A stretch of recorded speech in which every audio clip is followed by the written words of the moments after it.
Hi everyone and welcome back. Today I want to tell you the story of an ordinary blacksmith who helped bring down one of the most feared and tyrannical kings in history.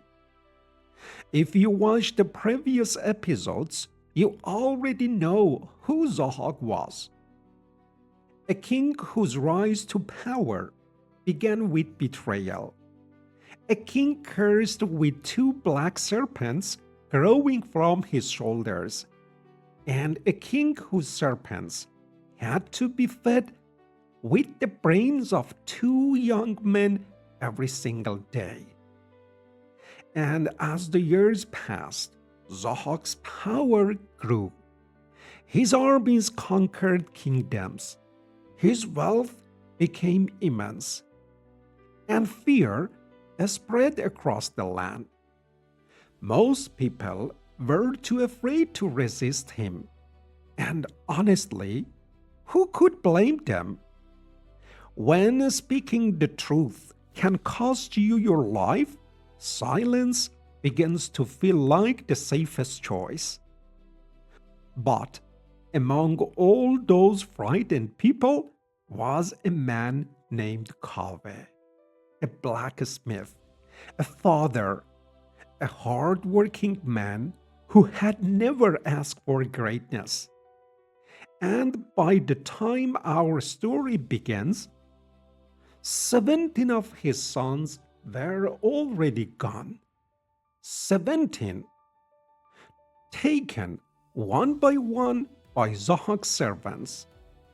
Many people would have broken long before then, but somehow Kaveh endured until the day everything changed.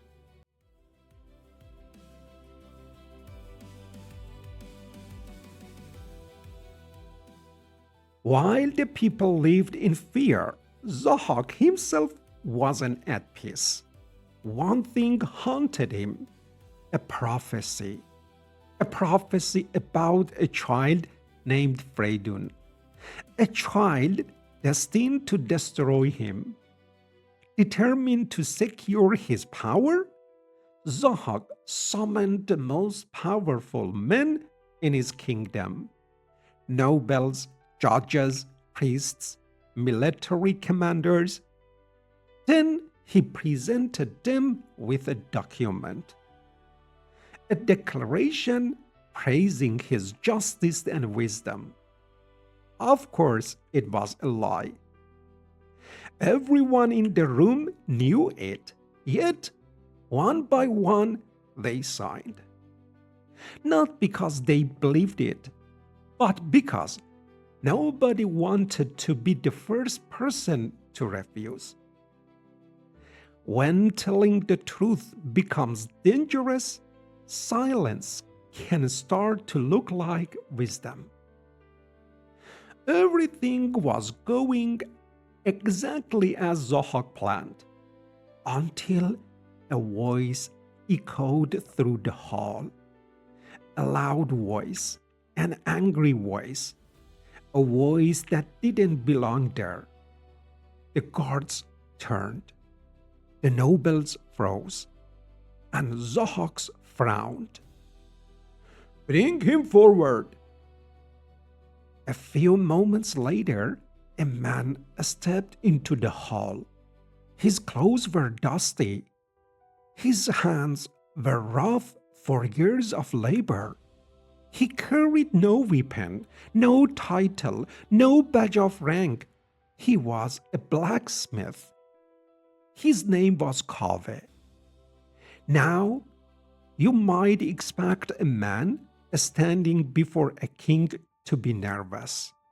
But Kaveh had already lost too much for fear to control him anyway. Zahhak looked at him. "Who has wronged you?"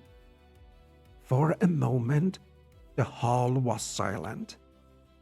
Then Kaveh laughed, not with humor, with pain. "Who has wronged me?" My sons!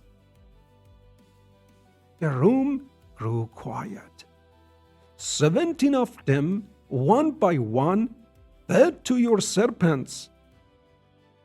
Even the men who had signed the document lowered their eyes, because everyone knew he was telling the truth. Only one son remained, his last child. And that was why Kaveh had come. Zahhak listened carefully. Then he smiled. Perhaps he believed the blacksmith could still be persuaded. Perhaps he believed every man had a price. Bring his son, the king ordered. The guards obeyed. A few moments later, a young man was led into the hall, thin, exhausted, but alive. Kaveh's final son stepped beside him. Father and son stood together in the middle of the royal court. For the first time in years, Kaveh knew his child would leave the palace alive. Then Zahhak pointed toward the document. Now sign and confirm my justice. The hall fell silent. Kaveh took the document. He began to read, line after line. Praise for the king, praise for his wisdom, praise for his fairness. Every word was a lie. His hands began to shake, not from fear, from anger, from grief, from years of suffering finally reaching their limit. Then he looked around the hall, at the nobles, at the judges, at the priests, at all the powerful men who had already signed, and suddenly he understood something. These men knew the truth. They simply lacked the courage to speak it. This wasn't ignorance. This was surrender. Without warning, Kaveh tore the document in half. The sound echoed through the hall. The nobles gasped. The guards stirred in disbelief. Kaveh tore it again and again and again, until the king's carefully crafted lie lay scattered across the floor. No one moved, no one spoke. Then Kaveh turned toward the men who had signed. You call yourselves honorable men? Still no answer. Because deep down, every one of them knew he was right. Silence had become their agreement with evil. Kaveh threw the fragments to the ground and walked away. And something remarkable happened. People followed him, not because he ordered them to, not because he promised them anything, but because they were tired. Tired of fear, tired of loss, tired of pretending that what was happening was normal. Soon a crowd formed behind him. Workers and farmers, merchants and mothers, young and old, people from every corner of the kingdom, all drawn by a single act of courage. When they reached the marketplace, Kaveh stopped. Slowly, he removed his leather blacksmith's apron. It wasn't beautiful. It wasn't valuable. It was simply a piece of worn leather stained by years of honest work. But that ordinary apron carried a message. It belonged to a man who had suffered, a man who refused to surrender.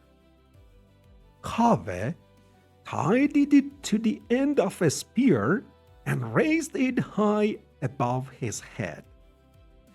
And in that moment, something ordinary became extraordinary.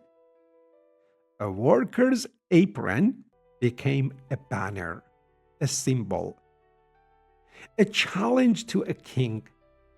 More people gathered, then more and more. Not around a crown, not around gold, not around a throne, around a piece of leather, because symbols give people something to believe in. But Kaveh understood something important. Anger alone could not save the kingdom. A movement needs a future, a direction, a leader. And hope had a name, Ferdowsi, the child from the prophecy. The child Zahhak feared more than armies. For years, whispers around him had spread across Persia. Some believed he was dead. Others believed he never existed. But Kaveh believed. And eventually they found him, the hidden prince, the child destiny had chosen. When Kaveh finally stood before Ferdowsi, he raised the banner high.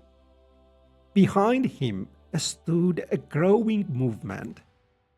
Ahead of him stood the most powerful empire in the world. And somewhere inside his palace, Zahhak realized something he had never imagined possible. People were no longer afraid, at least not in the way they once had been. Fear still existed, but now it had a rival, hope. And perhaps that's why Kaveh's story still matters today. The real power of Zahhak was never the serpents on his shoulders. It was the belief that resistance was impossible.